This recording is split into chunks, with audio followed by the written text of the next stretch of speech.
الحمد للہ نحمده ونصلی علی رسولہ الکریم اما بعد فاعوذ باللہ من الشیطان الرجیم بسم اللہ الرحمن الرحیم۔ میں سوچ رہا ہوں کہ میں سورہ معارج کی آخری آیتیں پڑھتا ہوں اور درس پھر کسی اور موضوع پر ہوتا ہے، تو ہم درس وہی آیت پڑھا کریں جس پہ درس دینا ہے۔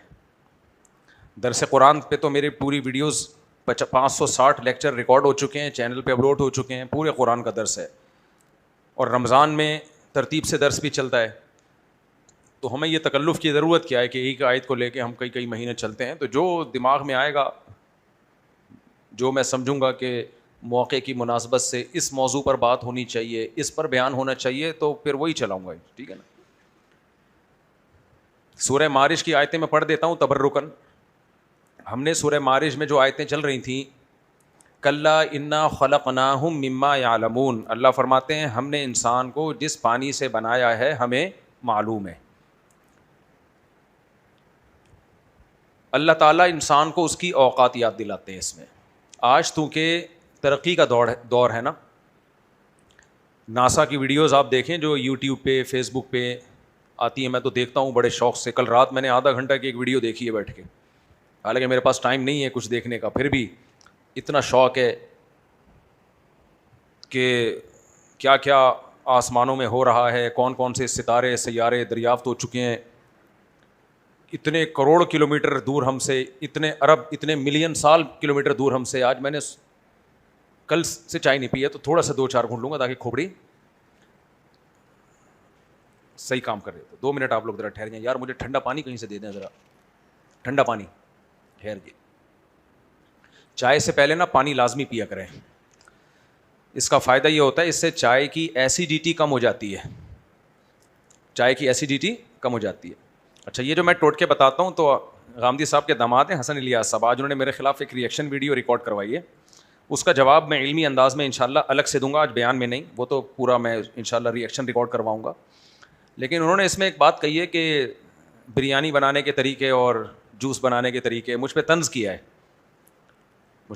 بریانی بنانے کے، حالانکہ میں نے بریانی کے فضائل سنا ہے، بریانی کے طریقے نہیں بتائے، طنز کیا ہے کہ یہ طریقے بھی چلا رہے ہوتے ہیں۔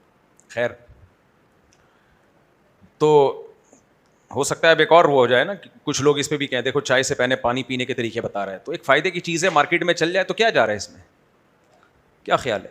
دین کی باتوں کے ساتھ اول میں نے بریانی بنانے کا کوئی طریقہ نہیں بتایا، اور اتنا فالتو ٹائم ہے بھی نہیں کہ میں لوگوں کو بریانی بنانے کے طریقے بتاؤں۔ تو میں نے اب جو میں طریقہ بتا رہا ہوں چائے پینے کا طریقہ، اس پہ کچھ لوگ اور تپیں گے، یار یہ کیا سکھا رہا ہے ہمیں۔ چائے سے پہلے پانی لازمی پی لیا کرو، اس سے چائے کی ایسیڈیٹی کم ہو جاتی ہے، یعنی چائے تیزابیت پیدا کرتی ہے معدے میں، جلن، تو یہ اس سے کچھ کمی آتی ہے، کافی حد تک کمی آتی ہے، کچھ نہیں کافی حد تک کمی آتی ہے۔ تو قرآن مجید کی جو میں نے آیت پڑھی ہے، کلا انا خلقناہم مما یعلمون، اللہ کہتے ہیں ہم نے انسان کو جس چیز سے بنایا ہمیں معلوم ہے۔ جب آپ ناسا کی ویڈیوز دیکھتے ہیں نا تو اس آیت کا مطلب سمجھ میں آتا ہے۔ جب بھی کوئی سائنسی ویڈیو دیکھو، یوٹیوب پہ فیس بک پہ علمی چیزیں دیکھا کرو، اوٹ پٹانگ چیزیں دیکھ کے ٹائم ضائع مت کیا کرو، کوئی کارآمد چیزیں دیکھا کرو۔ تو اتنی بڑی کائنات اللہ نے بنائی ہے، اتنی بڑی کائنات بنائی ہے، اب انسان اس کو ایکسپلور کر رہا ہے، سورج کے قریب پہنچ گیا، ایسے ایسے پلینٹ دریافت ہو رہے ہیں، انسانی عقل حیران ہو رہی ہے، زمین سے اتنے بڑے، زمین کی تو 2% کی حیثیت نہیں ہے ان کے سامنے۔ تو چونکہ یہ سب چیزیں دریافت انسان کر رہا ہے، تو جو دریافت کرتا ہے نا، ہم یہ کریڈٹ اس کو دے رہے ہوتے ہیں، جس نے بنائی ہے اس کو تو کوئی کریڈٹ دے ہی نہیں رہا۔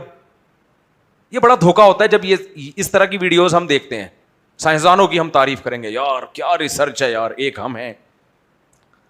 جب آپ سائنسی ویڈیوز دیکھتے ہیں نا جو شارٹس، اس میں کیا ہوگا، ناسا پہ یہ ہو رہا ہے، پھر مارس پہ یہ انہوں نے شٹل بھیجی ہوئی ہے، یہ ہماری، اچانک ہمارا کوئی کلپ آ جائے گا ہمارے کسی اسکالر کا، وہ اسکالر لمبی لمبی پھینک رہا ہوگا، تو لوگ پھر تجزیہ کرتے ہیں، ایک وہ ہیں وہ کہاں جا رہے ہیں، اور ایک آج ایک ویڈیو آئی، گھوڑے کو جو شربت پلایا جا رہا ہے نا، اسی شربت سے